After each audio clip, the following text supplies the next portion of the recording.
আদায় করছি, পড়ছি আলহামদুলিল্লাহ। গোটা বাংলাদেশের মসজিদগুলোতে আজকে বিশেষ টিপস, সরকার ঘোষিত টিপস, তা হচ্ছে আসন্ন 12ই ফেব্রুয়ারির নির্বাচন। সেই নির্বাচনে সরকার গণভোটের আয়োজন করেছে। আপনাদের উদ্দেশ্য করে, আপনাদের মাধ্যমে গোটা মহল্লা সহ সকলের কাছেই বক্তব্যগুলো পৌঁছাতে চাই। কারণ কোনটা গণভোটে হ্যাঁ এবং না আছে। হ্যাঁতে সিল মারলে কি হবে, নাতে সিল মারলে কি হবে, বাংলাদেশের সংখ্যাগরিষ্ঠ মানুষ এই বিষয় নিয়ে জানা তো দূরে থাক, মোটে ভাবে না বলেই আমার কাছে মনে হয়। আমি অনেকের কাছে জিজ্ঞেস করেছি যে 12 ফেব্রুয়ারি নির্বাচনে সরকার গণভোটের আয়োজন করেছে, জানো? অত কিছু লাগবে না, টাকা 1000 পালিয়ে যাবে।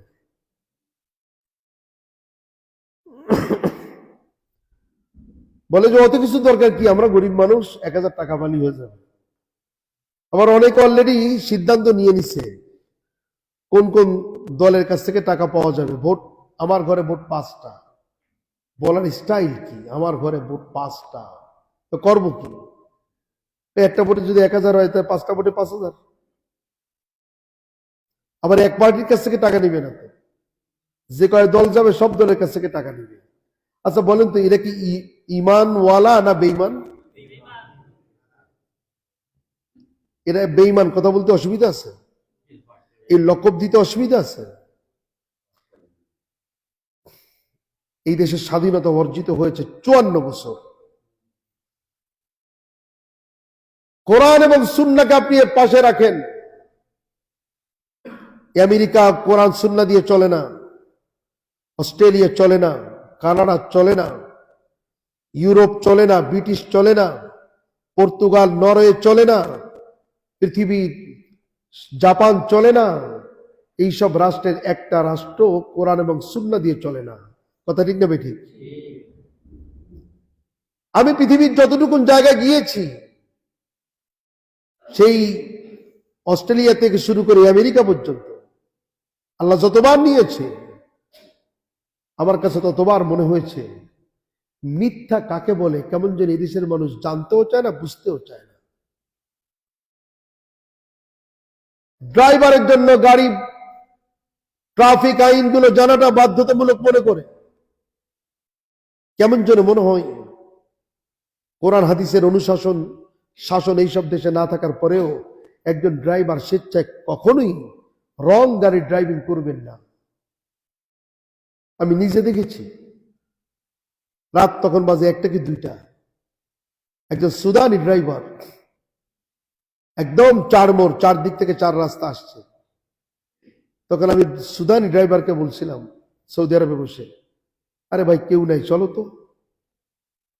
তখন জিপ কেমন যেন মনে হয় যেটুকুন ছিল সেটুকুন বের করে দিল। বললাম রহান্তা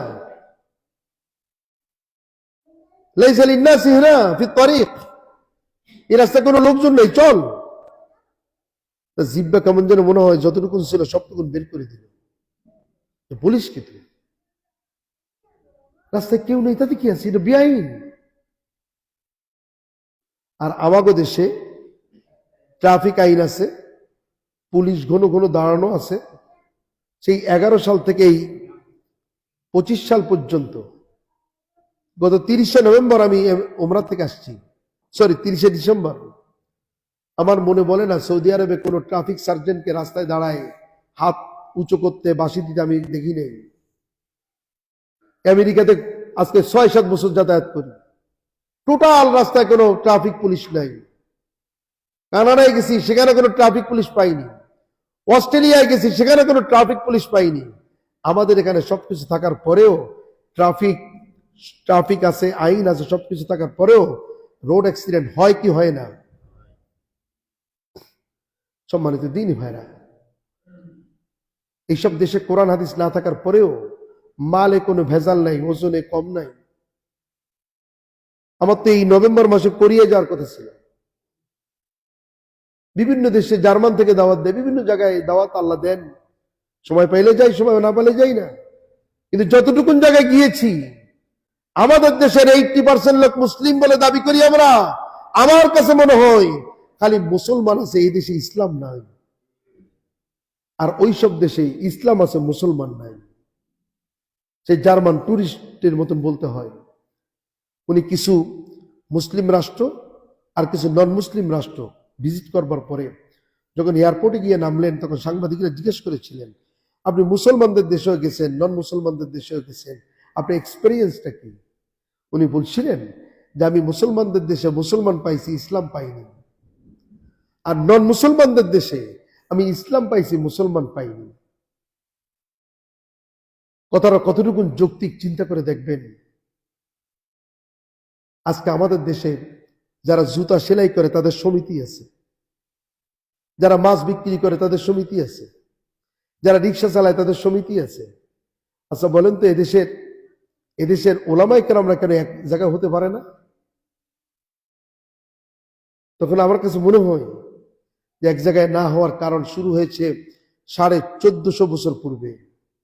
রাসূলুল্লাহ সাল্লাল্লাহু আলাইহি ওয়াসাল্লাম বলছিলেন, ফাসায়ারা ইখতিলাফান কাসীরাম মিন বাদি। হে উম্মতেরা, হে সাহাবীরা, সেদিন টের পাবে যেদিন আমি তোমাদের ভিতরে থাকবো না। সেদিন বুঝতে পারবে, আমি চোখ বোঝার সাথে সাথে তোমাদের ভিতরে কত মতপার্থক্য তৈরি হয়ে যাবে। সেই মতপার্থক্যে 4 জন জান্নাতি সাহাবী, 10 জনের 4 জন যারা খলিফাতুল মুসলিমিন, 4 জনের 3 জনকে নৃশংসভাবে হত্যা করা হলো। আবু বকর বাদে ওমরকে ফজরের নামাজ হত্যা করা হলো, উসমানকে নিজ বাড়িতে হত্যা করা হলো, আলীকে হত্যা করা হলো। রাসূলুল্লাহ সাল্লাল্লাহু আলাইহি ওয়াসাল্লাম তাই তো বলেছিলেন, ফাসায়ারা ইখতিলাফান কাসীরাম মিন বাদি। আমি চলে যাওয়ার পরে দেখবে কত মত পার্থক্য। আজকে আমরা এখানে যে কয়জন আছি সবাই বাংলাদেশের মানুষ।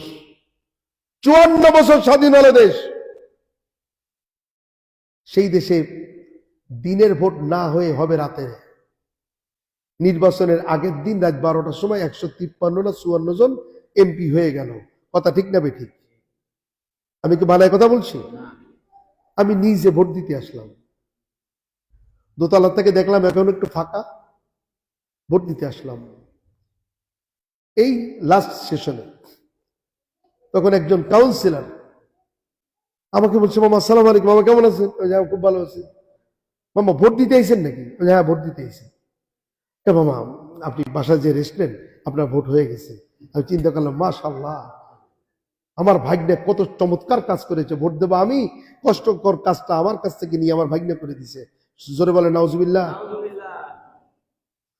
বিগত 16 বছরের প্র্যাকটিস, বিগত 54 বছরের প্র্যাকটিস, এই দেশকে শোষণ করতে করতে করতে ভারত আমাদের দেশকে নীতিহীন রাষ্ট্র হিসাবে তৈরি করেছে। ভারত আমাদের দেশকে ব্যর্থ রাষ্ট্র পরিণত করেছে। ভারত আমাদের রাষ্ট্রে অশ্লীলতা, গাঁজা, মদ, হিরোইন সাপ্লাই দিয়েছে। কথা বিশ্বাস করলে করবেন, না করলে না করবেন। সম্মানিত দিনী ভাইরা, 54 বছরের মাথায় এসে 2024-এ জুলাই আগস্টের বিপ্লবে বিএনপি কোন, জামাত কোন, পিসেব চরমোনাই কোন, যারা আছে সবাই ভূমিকা রেখেছে না? সকলের দল থেকে লোকজন মারা গেছে না? প্রায় 1400 মানুষ, ছাত্র এবং জনতা 1400, তারা তাদের জীবনকে ঢেলে দিল। প্রায় 30,000 মানুষ আক্রান্ত হলো। প্রায় 1700 কি 800 মানুষ চিরতরে পঙ্গু হয়ে গেল। 1400 মানুষের জীবন, 7 থেকে 800 মানুষের চিরতরে পঙ্গু হওয়া, 30,000 মানুষের আক্রান্ত হওয়া। এই মুহূর্তে আজকের এই জানুয়ারি মাসের, আজকের এই শুক্রবারে, জুলাই আগস্টের সে বহু যোদ্ধারা এখনো হাসপাতালে। এরই পরে আবার যদি সে আগের দিন আমাদের ভিতরে ঘুরপাক খায়, এটা আমরা কোনো কর্মে মেনে নিতে পারি না। কোনো করবে না। এই মেম্বারে দাঁড়িয়ে বলছি, আগের দিন আবার ফিরে আসুক। সরকার যেমন চায় না, প্রশাসন চায় না, বাংলাদেশের সিংহভাগ মানুষও তেমন চায় না। আমরা দুর্নীতি মুক্ত দেশ চাই, আমরা সন্ত্রাস মুক্ত দেশ চাই, আমরা চাঁদাবাজ মুক্ত দেশ চাই। আমরা টাকা খরচ করে জনগণের কাছ থেকে ভোট কিনে আনার দিন শেষ হোক, এইরকম রাষ্ট্র আমরা কামনা করি। সরকার এইটা করবার জন্য গণভোটের আয়োজন করেছে। তার বিরুদ্ধে একটা দিছে হ্যাঁ, একটা দিছে না। হ্যাঁ কাকে বলে আর না কাকে বলে, গতকালকে মাগরিবে আমি বলেছিলাম আরবিতে হ্যাঁ মানে হচ্ছে নাম। কি বলেন তো? নাম।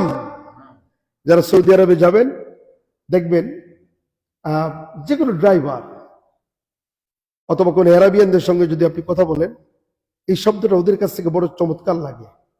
ওরা বলে নাম মানে হ্যাঁ। আমরা কেন গণভোটে হ্যার পক্ষে থাকবো? কেন? বিগত 16 বছরে 2008 থেকে শুরু করে নিয়ে যে কয়টা নির্বাচন হয়েছে, দেশের মানুষ ভোট দিতে পারেনি। দিনের ভোট রাতে হয়েছে। এটা সলিউশন হিসেবে বর্তমান সরকার, জুলাই যোদ্ধারা, আমাদের মতো সাধারণ মানুষ, আমরা চাই কমপ্লিটলি এবং পার্মানেন্টলি তত্ত্বাবধায়ক সরকারের প্রথা আবার চালু হোক। এরপর থেকে যেন এইরকম মানুষের জীবন যেন আর যেতে না হয়। তত্ত্বাবধায়ক যদি সরকার ফর্মুলা যদি পার্মানেন্ট হয়, 5 বছর পর পর ওই সরকার নির্বাচনের আয়োজন করবে। কোনো ভেজাল আছে? বাবা আপনি জুলুম করবেন, 5 বছর করেন, 5 বছর পরে মানুষ আবার আপনাকে সরাই দিবে। যদি আপনি হ্যাঁ মার্কায় সিল মারেন, তত্ত্বাবধায়ক সরকার চালু হবে। এটা আমরা চাই কি চাই না? যদি আমরা হ্যাঁ মার্কায় সিল মারি, হ্যাঁতে যদি সিল মারি, তাহলে গঠনতন্ত্রের কনস্টিটিউশনে অনেক ধারা চেঞ্জ হবে। তার ভিতরে একটা ধারা, প্রধানমন্ত্রী দুইবারের বেশি ক্ষমতায় থাকতে পারবেন না। আবার যিনি রাষ্ট্রের প্রধান হবেন প্রধানমন্ত্রী হিসাবে, তিনি দলের প্রধান হতে পারবেন না। এরকম সিস্টেম চালু হওয়া ভালো না খারাপ? জোরে বলেন। যদি ভালো এটা মনে করেন তাহলে হ্যার পক্ষে থাকতে হবে। জোরে বলেন কার পক্ষে? আবার বলেন হ্যার পক্ষে থাকতে হবে। দেশের অফিস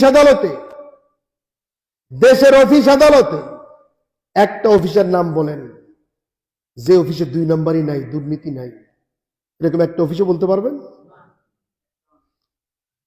বিমানবন্দরে যেহেতু আল্লাহ তাআলা অনেক, সেই 11 সাল থেকে কম বেশি বছর একবার দিবে যাই, 2-1 জনের সঙ্গে পরিচয় আছে। বিশেষ করে ইমিগ্রেশন ক্রস করে বাম দিকে গিয়ে দোতলায় উঠলে, ইমিগ্রেশন ক্রস করে বাম দিকে দোতলা, আমাদের এই সাগর বাড়িতে যদি কেউ থেকে থাকেন, আমি ওখানে গিয়ে বিশ্রাম নিই। ওখানে নামাজের জায়গা আছে, ওযুর জায়গা আছে। যেহেতু বাংলাদেশের এয়ারপোর্ট তো খুবই ছোট, মানে 3 ধাক্কা দিয়ে এয়ারপোর্টে সব ক্লিয়ার হয়ে যায়। এই সাগর ভাই এখানে বসা আছে, আমি উপরে যাই, ওনাদেরকে বলে যাই ভাই উপরে চলেন, ভালো জায়গা আছে।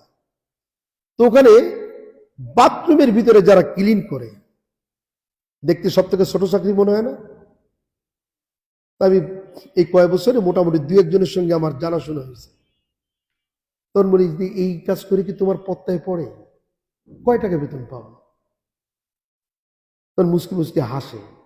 একজনের জিজ্ঞেস করেছি, ভাই তুই যে মুসকি মুসকি হাসিস, এই কাজ করে তোর তো অনেকদিন ধরে দেখি, এই কাজ করে তোর পত্তায় পড়ে?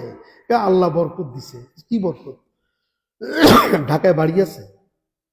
ওই একটু আছে। মানে তোর ফ্ল্যাট আছে? হ্যাঁ ফ্ল্যাট আছে। কোষ কি? এবং আমার বলিছে যে আপনি চিন্তা করবেন না, আপনি যদি টাকা নিচে খয়রাতি মার্কা ফ্ল্যাট হলে 30-35 নিচে আসা যায় না। এবারে জিজ্ঞেস করলাম বাড়ি কোথায়? কুমিল্লা না কি আছে? আল্লাহ একটু মাথা গোজার ঠাই দিছে। আল্লাহ মানে আল্লাহ কতটুকুন ঠাই দিছে? ওই বাড়ি আছে।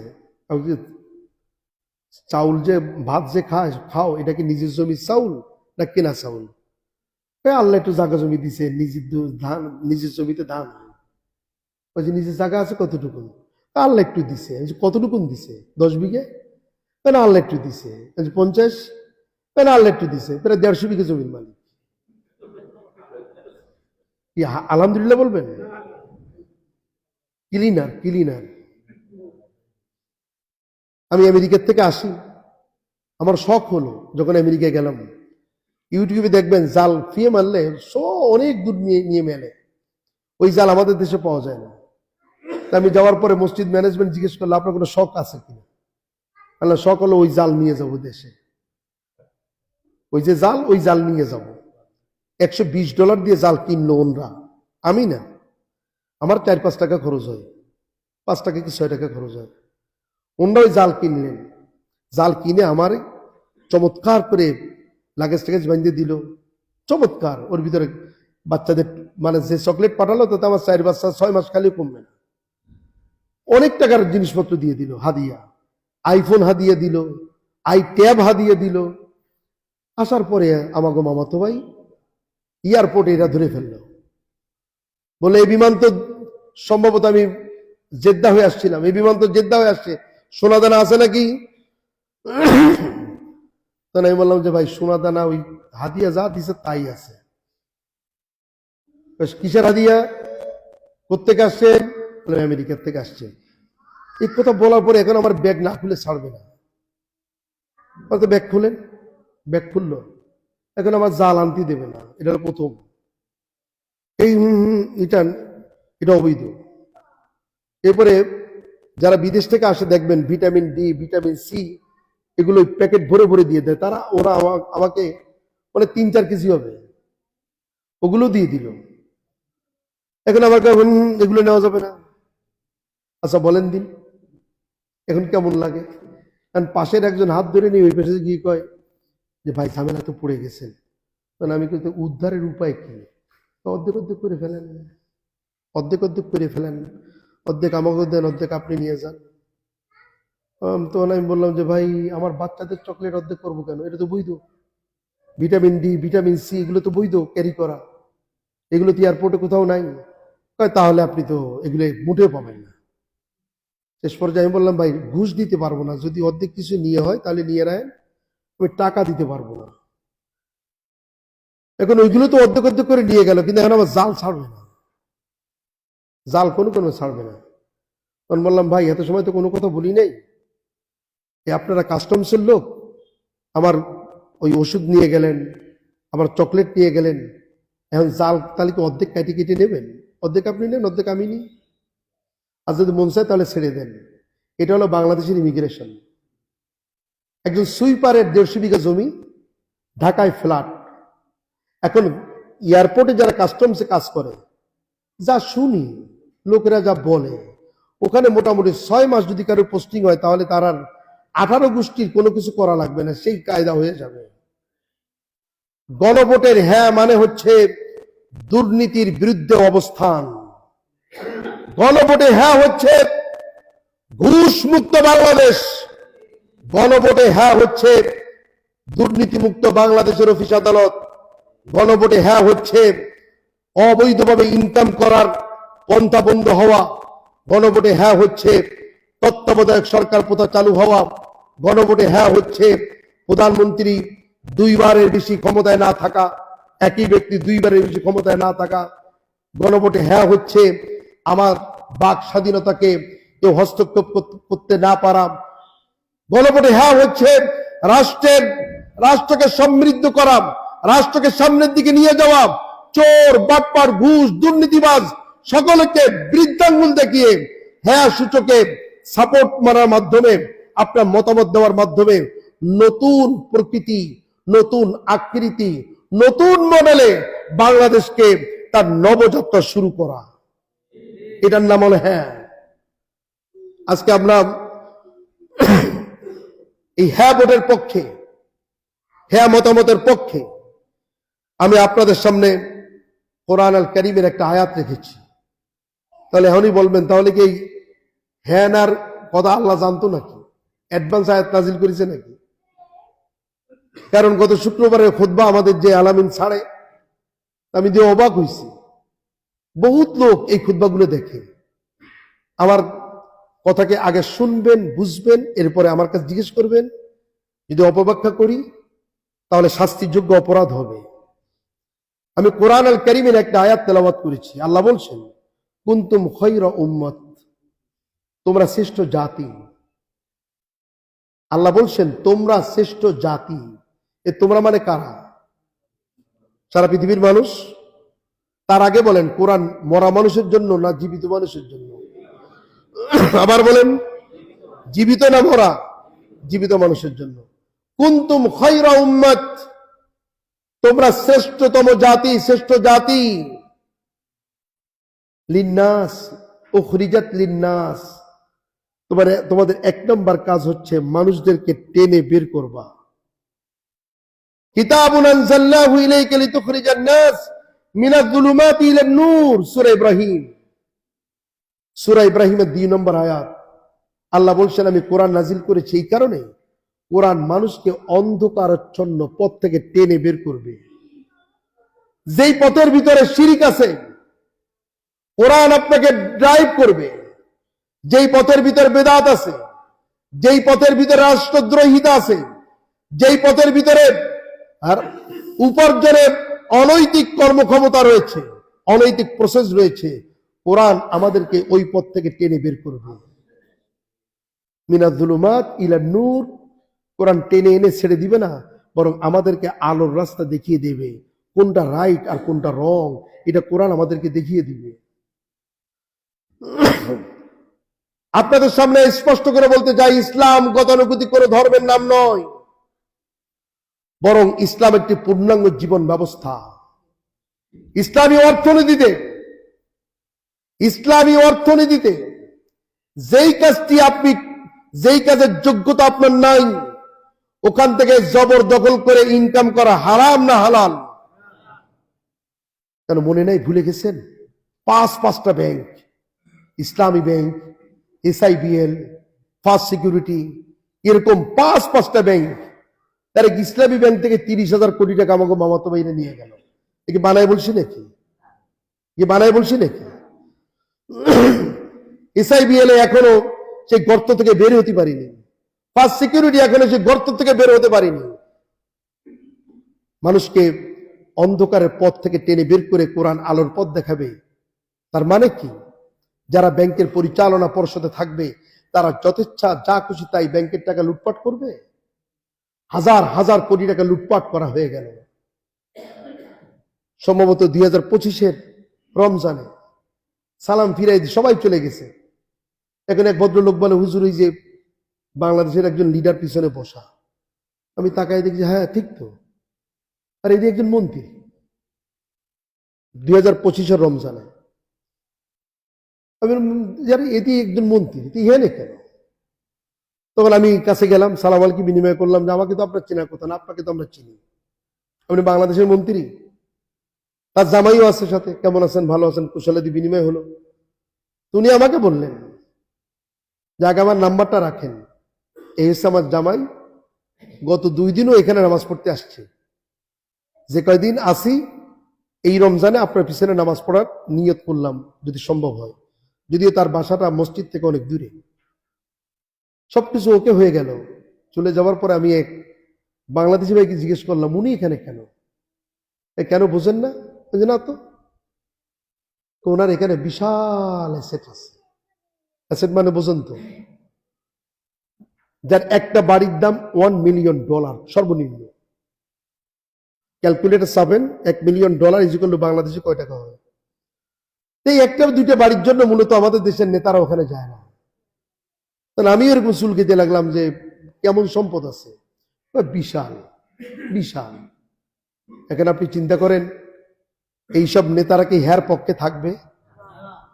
পদ্মা সেতু যে টাকা, যে বাজেট দিয়ে পদ্মা সেতু করা হলো, যদি এই বাজেট আমেরিকান গভর্নমেন্টের হাতে থাকতো, তাহলে সর্বনিম্ন এরকম পদ্মা সেতু 2টা করা যাইত।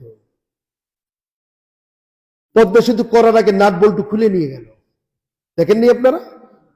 আর 2020-এর রমজানে রমজানের আগে অথবা পরে। আমাকে এক ভাই নিউ ইয়র্ক ঘুরাই ঘুরাই দেখাচ্ছেন। তো ব্রুকলিন ম্যানহাটনে যাইতে একটা বড় ব্রিজ আছে। তখন আমাকে বলে এই ব্রিজটা কত আগে হয়েছে বলেন তো। বললো কত আগে হবে, এই তো সম্প্রতি। তখন উনি সাইড করে আমাকে বললেন এই নেম ফলকটা পড়েন। নেম ফলকটা পড়ে দেখি 1911 সালের সেতু। কত সালের? আবার বলেন, জোরে বলেন, কত সালের? ওরা অমুসলিম সেই জন্য? ওরা অমুসলিম সেই জন্য না। মাল্লাম এশকুরিল্লাহ সালাম এশকুরিল্লাহ। ব্রিটিশ দীর্ঘদিন বাংলাদেশ শাসন করেছে, ভারতীয় উপমহাদেশ শাসন করেছে। কত একটু হলেই বলে এটা ব্রিটিশ আইন, ব্রিটিশ আইন, ব্রিটিশ আইন। দেখবেন আমাদের দেশের আদালতে যান, ভূমি সংক্রান্ত আইনের কাছে যান, সবাই বলবে এটা ব্রিটিশ আইন। আমার প্রশ্ন, কেন নাই? গোটা লন্ডনে আপনি ঘোরেন, ইস্টার্ন ওয়েস্টার্ন দেশগুলোতে আপনি ঘোরেন।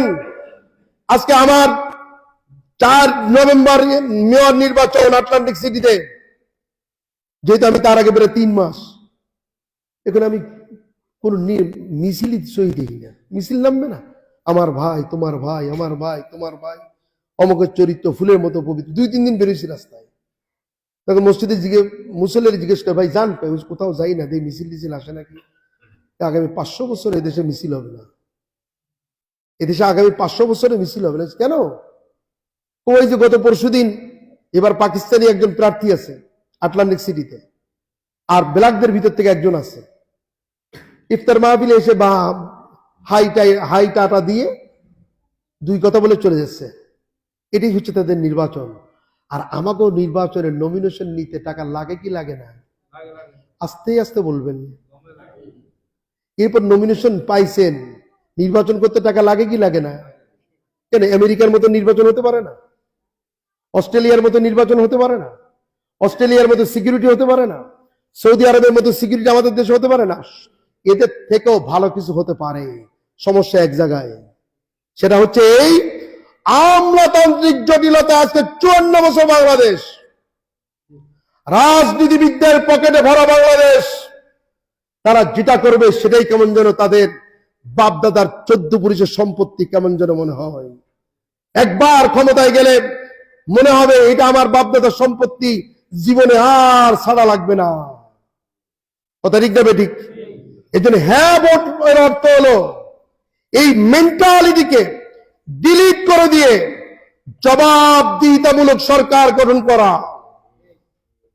সরকার যা খুশি তাই করবে তা হবে না,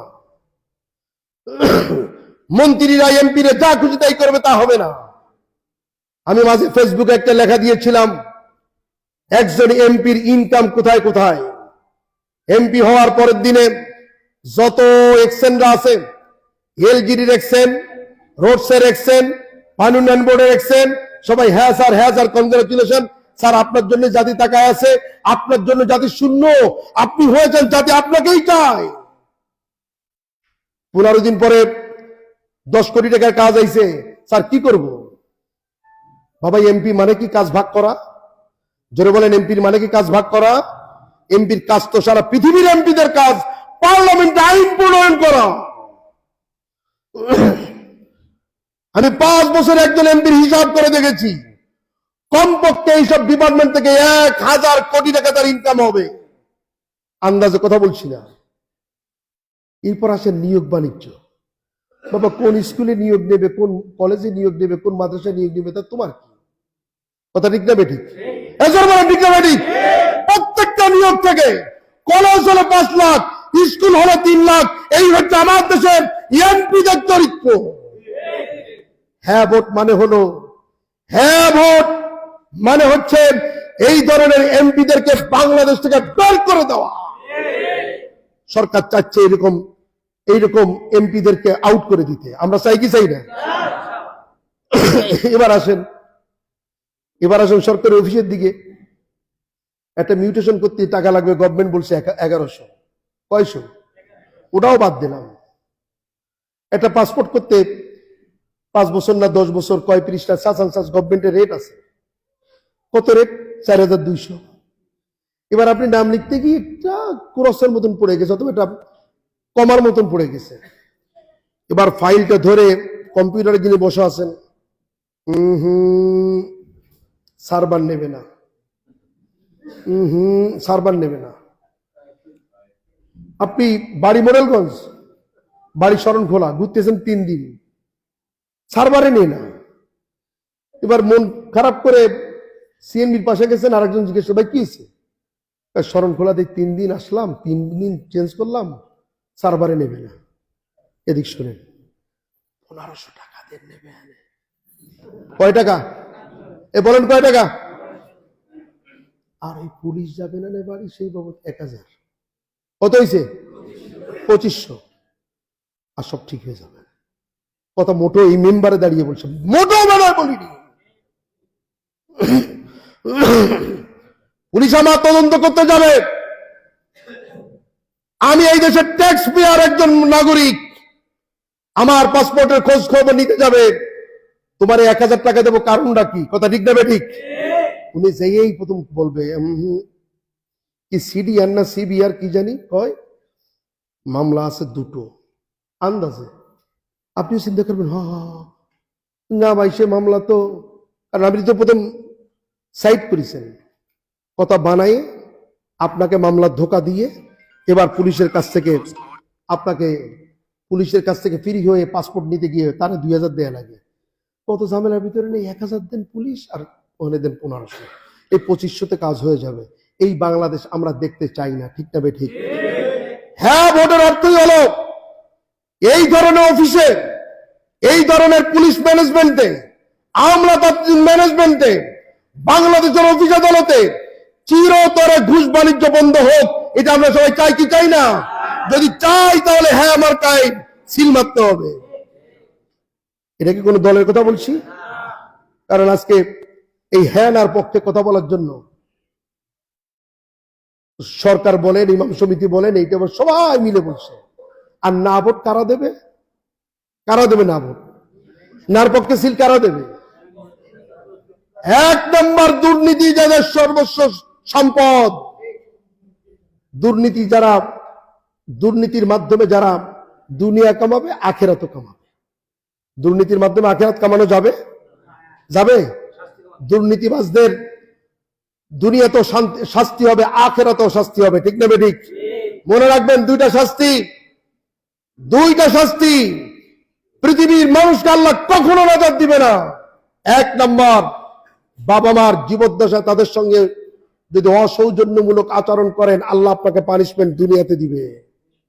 আর একটা হচ্ছে, যদি আপনি পাবলিকের উপর জুলুম করেন, মিথ্যা মামলা দিয়ে মিথ্যা রায় লিখে নিয়ে আপনি যদি মিথ্যা জাজমেন্ট দেন, মানুষের উপর অবিচার করেন, প্রতিবেশীর উপর অত্যাচার করেন, জুলুম করেন, আপনি যদি জালিম হন, আল্লাহ আপনাকে ছাড়বেন না, ছাড়বেন না, ছাড়বেন না, ঠিক না ঠিক?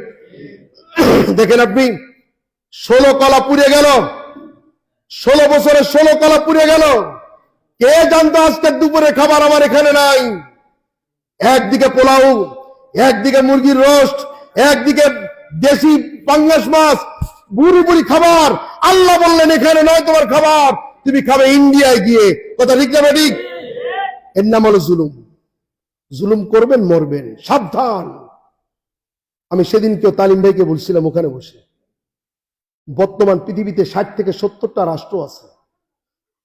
210টা রাষ্ট্রের ভিতরে 60 থেকে 70টা রাষ্ট্র যা 1971 সালের মতন মারামারি করে স্বাধীনতা অর্জন করতে হয়েছে।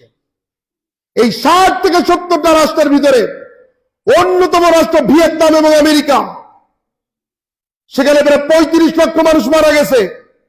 বর্তমান ভিয়েতনাম এবং আমেরিকার সঙ্গে যে মহান সম্পর্ক তৈরি হয়েছে, বাণিজ্য চুক্তি হয়েছে, নিরাপত্তা চুক্তি হয়েছে, যে সুসম্পর্ক তৈরি হয়েছে, আমাদের দেশে 54 বছরে কেন হয়নি?